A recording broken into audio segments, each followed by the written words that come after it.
L'individu est identifié au nom de Barry Abdraman et se trouve être un officier des forces armées burkinabè. Mon message est clair. Je m'adresse aujourd'hui à toutes ces personnes qui ont essayé d'accompagner le capitaine Ibrahim Traoré. Je vais vous dire une chose, on est 25 millions de Burkinabés. On tourne dans les villages dans les différents provinces de Burkina Faso. Identifié appartenant au bataillon de justice militaire. Yeah! Les ennemis de la paix, les ennemis du Burkina Faso, les éléments d'Alassane Dramane Ouattara ont essayé d'assassiner son excellence le capitaine Ibrahim Traoré par la vigilance, par la détermination, par la bravoure. La recherche d'informations sur lui dans son corps d'appartenance va permettre aux agents de renseignement de découvrir que l'officier est en situation d'absence irrégulière depuis quelques semaines et fait l'objet de procédures pour désertion. Enfin, le capitaine Ibrahim Traoré a décidé de se prononcer sur ce fameux coup d'État organisé contre lui. Chers abonnés, est-ce que vous savez que c'est la Côte d'Ivoire qui est toujours derrière ce fameux coup d'État? Pourquoi est-ce que Alassane Ouattara veut toujours la peau du capitaine Ibrahim Traoré? On n'arrive pas à comprendre. Ils sont jamais fatigués. Créer des bases militaires contre une seule personne qui est prêt pour le changement de l'Afrique. Vous voulez toujours le descendre. Alors, chers abonnés, ne quittez pas cette vidéo. Vous allez découvrir dans cette vidéo les tactiques utilisées par Alassane Ouattara et sa clique pour organiser ce fameux coup d'État. Je vous assure, vous serez choqués. Communiqué. Il y a quelques semaines de cela, les services de renseignement ont intercepté plusieurs communications entre un individu et des chefs terroristes portant sur des détails des positions des forces de défense et de sécurité intérieure, des volontaires pour la défense de la patrie, ainsi que sur les opérations militaires. Après analyse technique approfondie, l'individu est identifié au nom de Barry Abdraman et se trouve être un officier des forces armées burkinabè. Il est identifié appartenant au bataillon de justice militaire. La recherche d'informations sur lui dans son corps d'appartenance va permettre aux agents de renseignement de découvrir que l'officier est en situation d'absence irrégulière depuis quelques semaines et fait l'objet de procédures pour désertion. La surveillance des communications du lieutenant déserteur Barry Abdraman va donner des liens supplémentaires qui vont intéresser les services de renseignement, notamment avec un officier des forces armées du nom de Compaoré Joani, un ancien sous-officier de l'armée burkinabè du nom de Zerbo Laoko, un officier en service au centre intégré des opérations du Burkina Faso, le commandant Ouedraogo Frédéric, un officier des forces armées en stage dans un pays européen, mais déserteur depuis un bout de temps et ayant rejoint Abidjan du nom de Kaboré Constantin. Le travail minutieux des services de renseignement va révéler un grand complot en préparation contre notre pays, dont le but ultime est de semer le chaos total en vue de placer le pays sous tutelle d'une organisation internationale à mesure de reprendre le contrôle dans 10 ou 20 ans selon les instigateurs. Des informations sensibles ont été passées aux terroristes en vue d'accentuer les attaques contre les forces combattantes et les civils dans le but de susciter la révolte contre les autorités. Aussi, d'autres stratégies ont été développées pour désorienter les services de renseignement afin de les amener à faire des arrestations massives au sein des forces de défense et de sécurité intérieure et espérer ainsi créer des frustrations et un sentiment de peur. La manipulation est menée également à travers des messages diffusés pour susciter injustement certains et d'autres messages envoyés à des chefs de corps pour leur faire peur en indiquant qu'ils seront arrêtés car étant sur une soi-disant liste noire. Des leaders religieux et coutumiers ont été sollicités pour convaincre certains officiers de s'engager dans cette mission funeste. Ce fut le cas malheureusement du capitaine Ouedraogo René David, en fuite actuellement. Dans le même ordre d'idée, des VDP ont été contactés pour démoraliser leurs camarades et de l'argent leur a été envoyé pour cette basse besogne. Tous ces stratagèmes perfides ont été développés dans le seul but de déstructurer l'armée et semer le chaos. Les services de renseignement ont suivi la manœuvre qui devrait aboutir, selon le plan des comploteurs terroristes, le mercredi 16 avril 2025, à un assaut sur la présidence du Faso par un groupe de soldats recrutés par les ennemis de la nation. Cet assaut devrait être mené au même moment que plusieurs attaques terroristes d'envergure pour occuper les vecteurs aériens à défaut de pouvoir les détruire au sol. Quelques jours avant la mise en œuvre de ce projet diabolique, les VDP et soldats patriotes se sont présentés dans plusieurs services, notamment au renseignement et à la présidence du Faso, pour dénoncer le coup en préparation. Ces dénonciations se sont poursuivies jusqu'au mardi 15 avril 2025 et ont permis d'arrêter des cerveaux de la manœuvre à Ouagadougou et d'autres en fuite vers la Côte d'Ivoire. Il faut noter que les cerveaux à l'extérieur du pays sont tous localisés en Côte d'Ivoire, y compris le nommé Bahari Abdraman. Le complot se poursuit activement depuis leur centre des opérations à Abidjan, avec pour objectif de semer le chaos au Burkina Faso avant le mois de juin. Les services de renseignement poursuivent leurs actions de surveillance et tiendront l'opinion nationale au courant de toute évolution de la situation. Plusieurs autres personnes impliquées sont suivies et assumeront les conséquences de leurs actes le moment venu. Nous invitons les populations à rester sereines et vigilantes et à signaler toute activité suspecte. Quant aux vaillantes forces combattantes, nous les encourageons à poursuivre leur mission avec détermination tout en restant vigilantes. La patrie ou la mort, nous vaincrons. Burkina Faso subit plus de tentatives de coup d'État que les autres pays de l'AES, tout simplement parce qu'il se trouve au cœur du Sahel. Il a la croisée des chemins entre le Mali et le Niger, mais aussi en contact direct avec les États côtiers de la CEDEAO comme le Bénin, la Côte d'Ivoire ou le Ghana. Ces positions géographiques en fait un point névralgique, donc une cible de choix pour ceux qui veulent faire vaciller l'AES. Le Burkina, c'est le pivot stratégique. Et qui dit pivot, dit cible prioritaire. En réalité, ce n'est pas seulement Traoré qu'il vise, c'est l'AES dans son ensemble.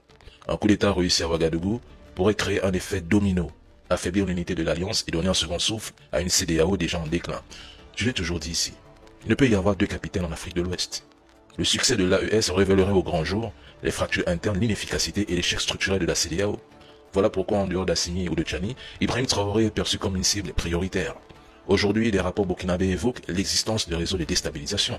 Mesdames et messieurs, je vous assure que l'AES a touché là où ça fait mal. Ils ont touché les intérêts bien établis de ceux qui pensaient Afrique condamnée à l'obéissance. Et forcément, je vous le dis aujourd'hui, ça dérange énormément. Julius Malema règle les comptes des États-Unis. Dit aux Américains, on ne touche pas Ibrahim Traoré, on ne touche pas le Burkina Faso. Depuis quelques jours, les États-Unis sont en train de s'attaquer violemment et virulemment au Burkina Faso et à son dirigeant Ibrahim Traoré, créant des scènes de panique, disant que bon voilà, les citoyens doivent se méfier, ne doivent plus se rendre au Burkina Faso parce que le pays est classé en zone 4 en matière de danger, d'essayer de déstabiliser de toutes les manières, discréditer Ibrahim Traoré. Alors là, Julius Malema, le célèbre opposant sud-africain, a dit qu'on ne touche pas Ibrahim Traoré.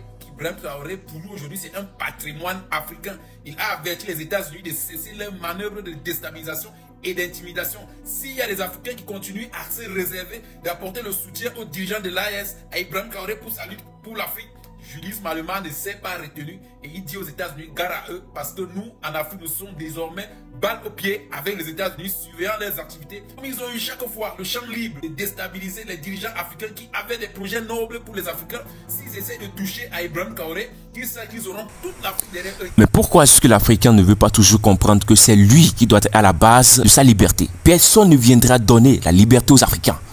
Quelqu'un décide de sacrifier toute sa vie pour le succès de tout un continent. Mais il y a des gens qui créent des bases militaires pour le déstabiliser. Pourquoi l'Africain ne veut pas comprendre que c'est lui qui doit se battre pour sa liberté, pour son indépendance définitive? En réalité, les pays africains ne sont pas réellement indépendants. Ils ne sont pas réellement indépendants, ne sont pas dans l'indépendance et non plus dans la démocratie. Les présidents africains ne veulent pas comprendre que l'ancien système ne marche plus. Le fait de manipuler la population, raconter de n'importe quoi lors des discours, les promettre le ciel et la terre, et après faire le contraire. Tout ça ne marche plus. Il faut être en accord avec le peuple. Tous les jours, dans la plupart de nos vidéos, nous avons tendance à vous le rappeler. Mais jusqu'ici, personne ne prête attention à cela. Pour rester longtemps sur le trône, pour rester longtemps, et voire même à vie, il faut être en accord avec le peuple. Il faut changer l'ancien système. Vos systèmes, manipuler, ça ne marche plus. Maintenant, il faut répondre aux problèmes du peuple pour être protégé par le peuple. Pourquoi ne pas être un président tout comme le capitaine Ibrahim Traoré? On sait que c'est pas facile. C'est pas facile parce que déjà la France ne te restera pas en paix. Une fois que tu choisis être comme le capitaine Ibrahim Traoré, attends-toi à toutes choses. Au pire, tous les jours. Parce que chaque seconde que tu respires est important. Ça, on le sait. Mais pour être un président, si vraiment le trône vous intéresse, si vraiment vous voulez être le gouverneur d'un pays, vous voulez toujours être le numéro 1 de votre pays, il faut des sacrifices. Et pour être aimé, vraiment, il faut travailler tout comme le capitaine Ibrahim Traoré. Il faut être en accord avec le peuple. Désormais, ce n'est pas vous, votre idée qui compte. Seule votre idée ne peut pas sortir un pays de la misère, de l'esclavage, de l'impérialisme. Seule votre idée ne suffit pas. Il faut aussi comprendre ce que le peuple cherche, d'où la démocratie. Laissez les gens donner leur opinion, leur point de vue sur des trucs qui ne marchent pas. Mais quelqu'un qui décide de prononcer, vous allez vous arrêter la personne. En Côte d'Ivoire, le Togo, le Bénin, ce sont les pays qui sont vraiment doués dans ce système. Ne pas laisser les gens donner leur point de vue. Mais la France, que vous êtes en train de prosterner, vous prosternez sous la France. Est-ce que c'est comme ça la France fonctionne? Est-ce qu'en France, vous ne voyez pas les gens, même devant le président, il lui dit les 4 vérités. Jamais on arrête cette personne, parce qu'ils sont en démocratie et non en dictature. Adoptez ce système pour un changement de l'Afrique. En fait, vous ne pouvez pas comprendre le pouvoir Ouattara sans le soutien du Burkina Faso. Ce qui explique sa reconnaissance, une reconnaissance d'ailleurs relative et très largement insuffisante, à l'ancien président du Burkina Faso, qui a perdu le pouvoir en octobre 2014, Blaise Compaoré. Parce que Alassane Ouattara ne peut pas être président en Côte d'Ivoire sans le soutien de Blaise Compaoré au Burkina. Par conséquent, Alassane Ouattara considère que tant qu'à la tête du Burkina, il n'y a pas quelqu'un qui lui soit compatible, ça veut dire qu'à tout moment il peut tomber. Ça s'appelle un axiome de la géopolitique ivoiro-burkinabé. Celui qui est au pouvoir à Abidjan, s'il n'est pas en bon terme avec celui qui est au pouvoir à Ouagadougou, est en danger. Celui qui est au pouvoir à Ouagadougou, s'il n'est pas en bon terme avec celui qui est au pouvoir à Abidjan, est en danger. C'est la loi. Si vous voulez comprendre cette loi, allons dans les années 80. Mais le président Sankara est mort pourquoi? Il est mort parce que ceux de ses compagnons, dirigés par le président, le capitaine Blaise Compaoré, avaient obtenu le soutien de la Côte d'Ivoire d'Houphouët-Boigny et de la France néocoloniale. Alors que lui, il s'était ancré dans le bloc de l'Est, avec la Russie, l'Albanie, il était ancré avec le monde communiste, eh bien ses propres compagnons, eux, ils étaient ancrés avec le monde libéral. C'est ce double ancrage, d'un côté dans le monde libéral, de l'autre côté dans le monde, eh bien, socialiste, communiste du XXe siècle, qui va imploser la révolution burkinabé. D'accord? Donc, on sait que si le président Sankara est tombé, c'est parce que, en réalité, à Abidjan, Houphouët-Boigny et ses tuteurs français étaient opposés à lui. Et soutenaient l'opposition du président Sankara. Vous comprenez? Et on sait que si le président Henri Konan Bédié est tombé, si le président Laurent Gbagbo est tombé, mais c'est parce que ceux qui les ont fait tomber étaient soutenus par le Burkina Faso. C'est ce que j'appelle la doctrine des vases communicants. On ne peut pas gouverner Ouagadougou sans s'inquiéter de qui gouverne Abidjan. Parce que si celui qui gouverne Abidjan est contre toi, tu es en danger à Ouaga. Jurisprudence Sankara 1. Si celui qui gouverne Ouagadougou est contre toi, tu ne peux pas gouverner Abidjan. Jurisprudence Henri Konan Bédié 1999. Jurisprudence Laurent Gbagbo 2010-2011. Écrivez ça. Parce que là, je vous parle de choses que je maîtrise. Je sais de quoi je parle. Vous m'avez vu avec tous les présidents en question, non? Je les connais, non? Oui, je ne les connais pas. J'ai dit, de nous tous qui sommes rassemblés ici sur les plateformes, ce dimanche 20 avril, qui a rencontré 1. Le président Bédié. 2. Le président Ouattara Draman. 3. Le président, il n'y a que le président Laurent Gbagbo que je n'ai pas encore rencontré officiellement, physiquement. D'accord? Le président Guillaume Soro, je suis son conseiller spécial. Le président Blaise Compaoré, je l'ai rencontré. Je vous dis que le problème fondamental, c'est que tu ne gouvernes pas à Abidjan en ayant un pouvoir hostile à Ouaga. Si tu as un pouvoir hostile à Ouaga, c'est que tu vas tomber. Mais si toi-même tu es à Ouaga, et puis tu as un pouvoir qui est hostile à toi à Abidjan, voilà, à tout moment, il va chercher à te faire tomber. C'est ce qu'ils ont fait à Sankara dans les années 80. Vous avez compris? Et vous vous souvenez qu'en 2015, Alassane Ouattara a été à la tête d'un nouveau coup d'État. C'est lui qui a financé le coup d'État du général Diendéré. Le général Diendéré l'a avoué au tribunal, non? C'est Ouattara qui lui a donné l'argent et les armes pour tenter de renverser la transition dirigée par Michel Kafando et Yacouba Isaac Zida. C'est vrai ou c'est faux? Ça, vous avez suivi, non? C'est la loi. Donc, je résume le premier sujet de ce direct d'analyse politique. Le président Ibrahim Traoré doit savoir qu'Alassane Ouattara tourne... La France, sous qui vous procédez tous les jours, matin, midi, soir, pour qui vous êtes marionnette, est-ce que cette France que vous connaissez, y a-t-il pas des gens qui donnent même les points de vue en devant même le président? Quand il est comme ça, on lui dit les 4 vérités. Que ce que tu as fait, telle chose, ce n'est pas bien. Ça ne va pas à l'avantage de la France.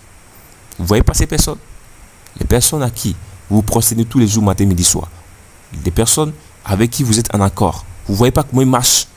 Ils sont en démocratie. Vous n'êtes pas obligé d'arrêter des gens sans cause. Vous pouvez être vous le jour que vous décidez de l'être. La dictature, ça ne marche plus. Soyez des personnes pour la démocratie et pour la paix. Et la paix viendra vers vous sans même faire trop d'efforts. Pour que l'Afrique sorte de cette misère, chers abonnés, il faut comprendre que l'ancien système ne fonctionne plus. Chers abonnés, donnez vos points de vue. Nous serons aussi ravis de les lire dans l'espace commentaire.